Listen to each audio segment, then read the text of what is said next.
sitting mostly where you guys are going to have a direct view. Otherwise, you're standing. If you're standing in different, that's going to work.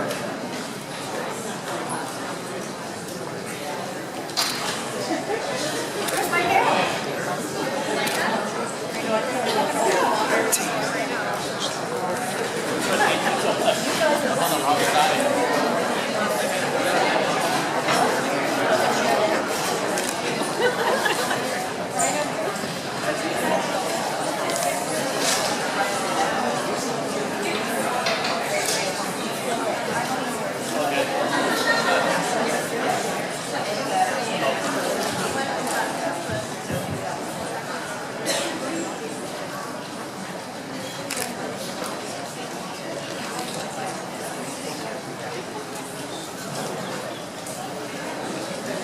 What a turnout. This is exciting.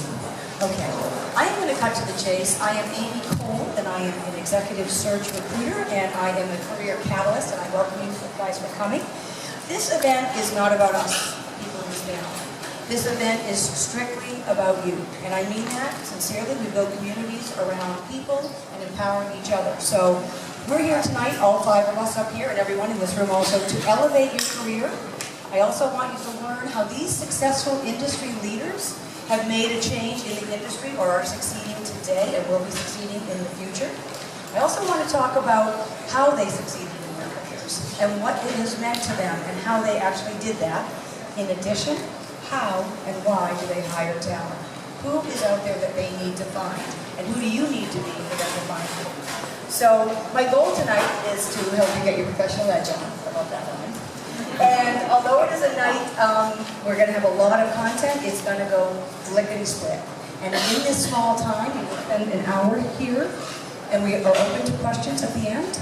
I'm going to give you an opportunity to learn more about how you can get your professional edge on. So I promise to give you all the weekend in this hour, but also at the end, share other ways you can get involved. And if there's ways that everyone up here can help you, please know that we're a resource for you, and we want to help you take advantage of that. So I'm going to jump in. Okay. Here is my 1, 2, 3 punch about Miss Britta Cabanos. And am I okay with this mic? Should I hold it further away? That's good. Good, okay.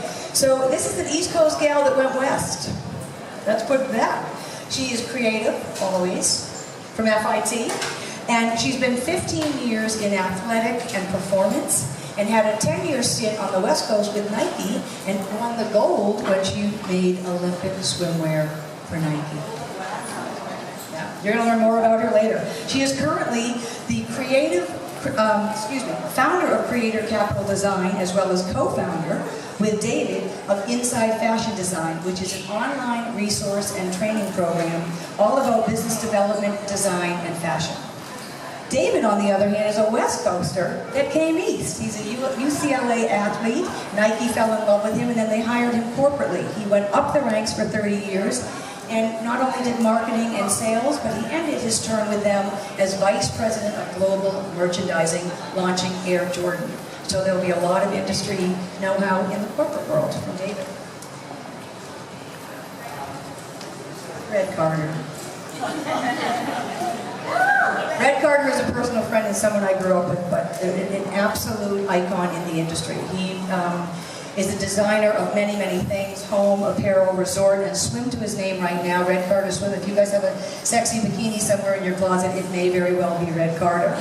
And he is here today to share about, he's owned his own label for many, many years, and then has joined with someone that can help him afford the production of a label. So I think that's always something interesting. We know how that rolls. Sometimes you give a little creativity away for a little cash, but it could be all worth it in the end. He's here today. And lastly, but not least, we have Shen Hav, Kim Hee. Now, this is the globetrotter in the group. This young woman is from Israel, and she has an MBA in technology. She's always been on the digital platform, and is currently the Director of Digital Marketing for Crabtree and Evelyn, experiencing right now a large relaunch. So her life right now is all about analytics and conversion and, everything digital is Shen Hav. So I'm going to put a 3-minute timer on these questions. Camille, do I have a timer? Okay, all right. So this is so that we have more time for questions and answers. Panel question, here we go. Tell us a little bit about your journey and your success in the industry, and what brought you to where you are today in 3 minutes. Red Garter. Okay, good luck everybody. Okay, so I started a business. I went to Otis School of Art and Design in Los Angeles. Started in the swimwear business, working for many people for a number of years. And then moved to Miami Beach and got fired from my job. Stuck in Miami, I decided to start a business on a credit card and a dream. And out of my apartment, managed to produce, ship, and distribute product across the country. And then acquired the license to Jessica Simpson with Vince Camuto, which was really a great shot in the arm to my business, but also something that I had no control over the growth of. So I ended up looking for a partner to grow my business, and I've been in the business for about 15 years and experienced the experiences from starting in your apartment to working in a corporate environment. So that's my story. How'd I do? Great. 3 minutes. That was good. So, Shinhab, yeah, I'm from Israel. You can notice the accent, which I'm very proud of. I have a different journey, I would say. I think, I started my career as a communications consultant, and I wanted to shift, and at the same time, I wanted to move to New York. It was a couple of years ago, and then I decided if I do that, just go for it. Moving is hard, especially if you move from one industry to another. But I think, I knew exactly what I wanted. I wanted to be in marketing. I wanted to be in digital. I always worked with startups and tech companies. It was just a great opportunity for me. So I decided to move here and just go and get what I want, which is, I think, the most important thing when you start your career. Yeah, it was. I had a great position back then in Israel. I worked with Facebook. I kind of launched their offices in Israel, which was incredible. I had a very convenient place in Tel Aviv, which is beautiful. You should all go visit if you haven't. But I think I wanted to live the dream, and I wanted to dream bigger. So moving here, I started small, and I knew I had to take a step back, but still. In order to move forward. Started in social media, then shifted to digital marketing. I can talk a lot, but I know I'll finish soon. I really wanted to work in fashion, so I was just going for it, and here I am. Is this good? Yeah. Is this working? Okay, perfect. Tell us a little bit about your journey and your success. Thank you, Amy. Well, and this shouldn't take any of my 3 minutes, but I will say that a very large event happened this weekend, and Amy just got engaged, and I can't believe it.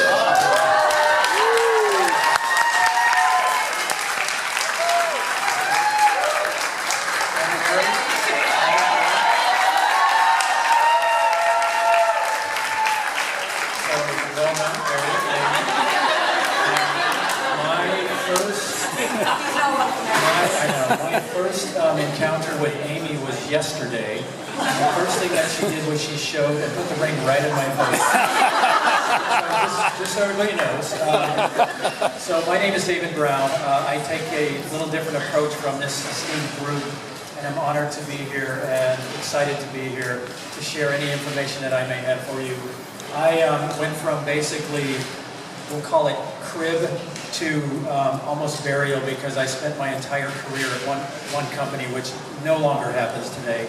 And it's very difficult with everything that's going on. So I'm one of those dinosaurs that took that route. 32 years at Nike, and I would just say that if anybody from the athletic world had a chance to see the book called Shoe Dog, which was written by Phil Knight, that is great insight in how we, as Nike people, the original kind of group, acted. So it all came down to the participation in sports for me. I was sponsored by Nike as an athlete in college, and went directly after college after running a few professional meets and so on and so forth. I wasn't very good, so no world records in case you were curious.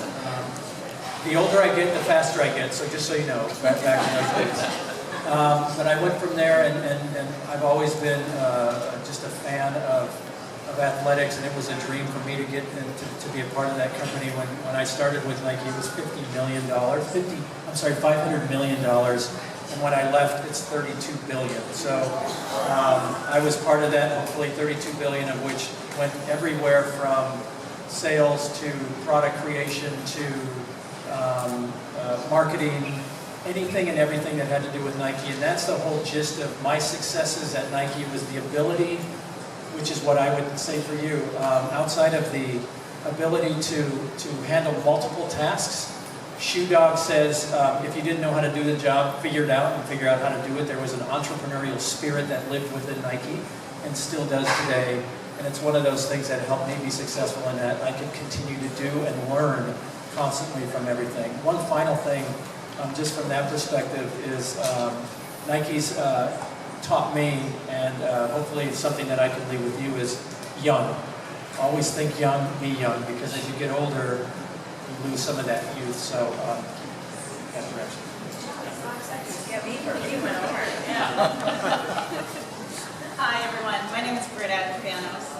I'm actually a Minnesota girl, and I also had a dream, and that was to design. I knew when I was 15 that's what I wanted to do. My college had an exchange program with FIT in New York, so that's the route I took. Went to FIT. I knew if I wanted to work in industry, I just had to stay and get a job. So I spent the first 15 years of my career in Manhattan. And swimwear was always my love. That was my specialty at FIT. Always had a love of the athletic side of things. So my first job was at Danskin, where I got to work with the New York City ballet dancers and really learn how to fine-tune fit on an athlete's body. And that just became my passion. I did do a lot of mass market, Target, Walmarts of the world, 16,000 piece orders, and huge quantity, huge volume, huge amount of print development, and just colors and constant deliveries. So after doing that, for a while I wanted to switch from mass market to a higher end. So I ended up landing a job doing Donna Karan swimwear and Tommy Hilfiger swimwear for a while.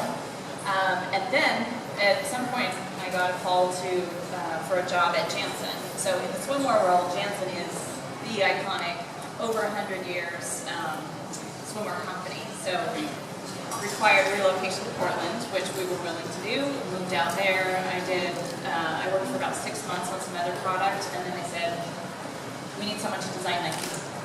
So I said, hey, I'll totally do that. So I had a little bit of the athletic background, ended up doing Nike for about 10 years, and oversaw all of the design from Kohl's and Penny's and those Macy's of the world, but to team swimsuits, working with college athletes, working with high school athletes, working with the club teams, the little kids, outfitting the colleges, all the way to the Olympic product, where probably the highlight of that was working with the advanced innovation team at Nike. And like David said, it's just an incredible learning opportunity where I got to take, traditional design and bump it up to a technical level.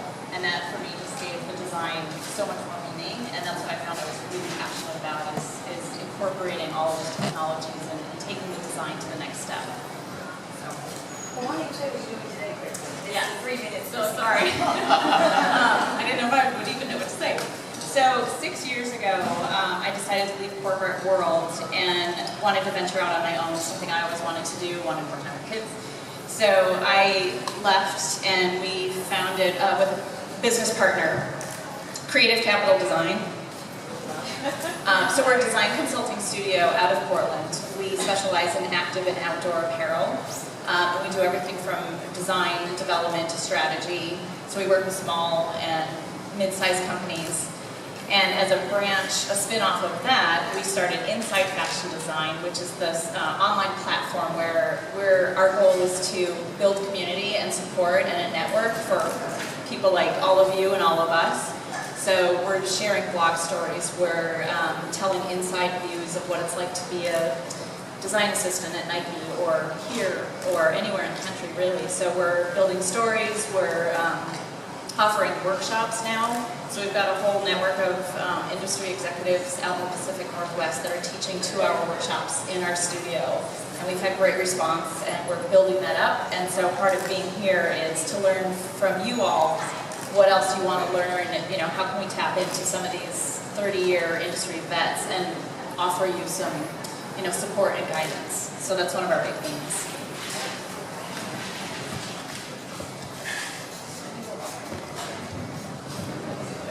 I think it's kind of interesting because you hear the common theme that Britta said, I knew I had to design, but as a designer, you knew you love digital, you've always been an athletic person and it ended up being a business for you.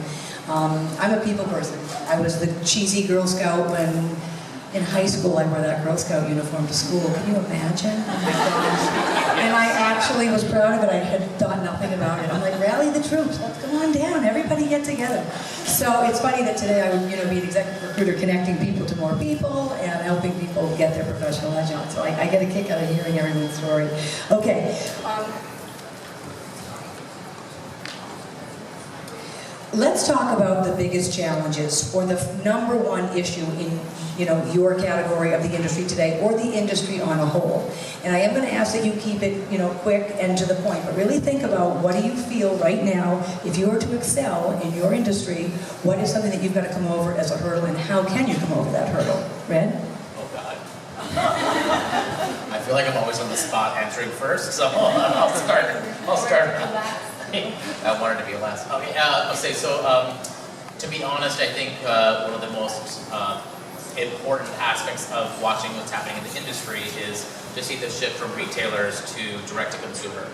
I think the platform has absolutely changed. We're seeing such a shift in the strategies in terms of marketing and development and how you reach your consumers, either through social media or through your direct website or through any of that. And that's really the challenge, is figuring out what you want to say and keeping the message clean, clear, and concise. And directing your consumer and finding out exactly who she is or he is and making sure you're always brand correct. And I think that's a big challenge as you build your product and put things together. So that's one of my biggest challenge. And it's often difficult to look at the analytics of something and to make sure you're consistent with that, but also to push newness. And I think that's a constant challenge for anybody who's trying to maintain the customer, but also broaden the aspect of their business. My best example of that is that we've been trying to approach resort wear as a category for ladies, and trying to find the customer, the price point, the distribution channels, and how to really attach her to the swimwear, but also make sure it addresses the resort wear lifestyle is a constant challenge, and how you market it, how you photograph it, who's the model you use, and that's been a big challenge. I'm going to ask Shanav to actually answer that a little bit because of your marketing and digital background, because that's very concurrent with what you're doing. I think it's really interesting because beauty is a highly saturated industry, so I get exactly what you're saying, and I think what's happening now, at least for us, is that we're trying to kind of shift the strategy. So instead of going for, the obvious channels, which became social media, influencers and all that, just building from small to big. So it's all about building a community, trying to understand who's your target audience, being more specific, and really build the branding around the community, because we're all very different. We're part of different groups, so I think the best way to solve this challenge is to just speak to the consumer in a more personal way, and we're trying to do that in digital, and it's really hard. So we're kind of trying to go to the retail space and the offline space at the moment, and go back to speaking directly to the consumer, which is really interesting because we're already doing that through influencers and bloggers. They're telling the story the way they want to tell the story, and not the way we want to tell the story. So I think it's really a huge change that we're seeing now, the connection between offline and online. Okay, so you're going directly to a retailer right now, but in what way? Are you doing a pop-up shop in that retail environment, or are you... So this is the thing, the retail space changed completely. It's no longer a space where you sell the products, it's more of a space where you tell the story and when you give an added value. So we look at the Lululemon stores, we all go there. They're not even trying to sell the product. We're even looking at new sunglasses stores that I just ran into in London, their store looks like a museum. It doesn't even look like a sunglasses store. So just giving something else to the customer, which is not like just, up in a coffee shop. It's more than that. Is it the experiential? That's It's the experience, because we're not selling a product, we're definitely selling an experience, and we're selling this added value. What you can give me that another brand is not giving me at the moment. How can you help me make my life better? And each one of us is so different, so you can learn so much from your audience by inviting them to your space. And this is exactly what we are trying to do with Crabtree & Italy next year. Okay, only because digital is such a hot button as a recruiter. My recruiting business has absolutely transformed over the past 5 years. I now have very few jobs for production and sourcing, as you can well imagine, but I have everybody that needs digital, 3D, browseware, code 3, dappa-dappa-doo, and VP of digital, vice president of strategy, analytics, and all that kind of stuff. So I want to just ask you, what if you're an industry executive out here that is in marketing, if this is your number one challenge, understanding what your consumer wants, what do we, as candidates out there looking for a great job, need to put out there so that we seem like an attractive candidate? I think it's about understanding your branding. So who you are, what makes you a bit different than anyone else. So my branding, yeah, I'm Israeli, maybe, I have an accent, maybe, but I'm global. I work for global brands, so this is my branding. I'm very upfront, honest, so it's a good thing. How do I sell that? I think in this industry, just find your angle and sell yourself according to that. You know how, Nike is just like, do it. So what's your branding? What's your tagline? And this is exactly what you should talk about when you go to interviews. David, how about you? What would you say, is the biggest challenge and the number one issue in that industry? So, and it's interesting when you talk to and listen to everybody discuss the different industries, because for the most part it's all really similar.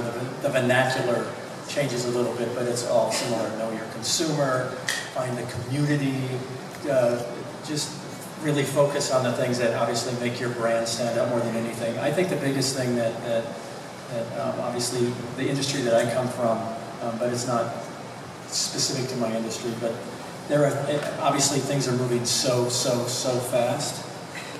There is no more brand loyalty.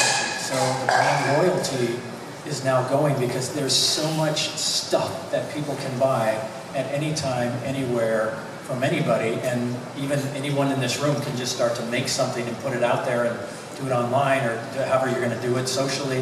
There's always a community, there's an attachment, there's a cause to it.